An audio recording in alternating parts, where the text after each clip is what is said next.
দাঁড়াইছেন এখানে? বিগত 2 মাস যাবৎ আমরা এই নকশা ফ্যাশন লিমিটেডে চাকরি করি। আমাদের একটা তারিখ দিয়েছিল যে 10 তারিখ বেতন দিয়েছে, কিন্তু আমাদের 2 মাস যাবৎ কোনো বেতন, কোনো বোনাস, কোনো ওভারটাইম কিছু দেওয়া হয়নি। তো ডেটের পর ডেট দেওয়া হচ্ছে। বিগত দিন 10 তারিখ থেকে 11 তারিখ, 11 তারিখ থেকে 12 তারিখ, এমন বিগত দিন থেকে 20 তারিখ পর্যন্ত ডেট দিয়েছে।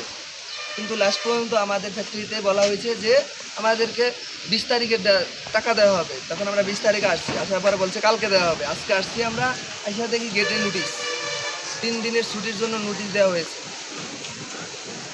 আজকে 20 তারিখ, আজকে 20 তারিখ, 19 তারিখের কথা। কি হলো?